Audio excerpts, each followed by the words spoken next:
Hi guys! Good afternoon po sa inyo lahat. Today po yan, kaninang umaga. Today is Thursday. Bali namili po kami ng asawa ko. Pumunta kami ng palengke at groceries po. Pero bago po yan, umalis po asawa ko ng pagkaaga-aga, alas 4 po ng madaling araw, para naman po bumiyahe ng aming e-bike. Or binahe po. Babiyahe niya po ang aming e-bike. Kasi kahit pa paano po, kumikita kami doon sa pagbabiyahe niya. Tapos, yung kinikita niya doon sa biyahe niya, dinadagdag naman po namin sa aming tindahan para may pandagdag kaming ititinda. Tapos, nagsisave din po kami kahit pa paano. At kahit pa paano, may madudukot kami. Tapos guys, makikiusap po ako sa inyo dyan, mga kasisi rice ko po, mga kabigas ko po.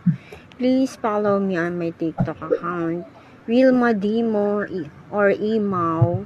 Try nyo pong visit ang aking TikTok. Baka may magustuhan kayo po dyan. Bye!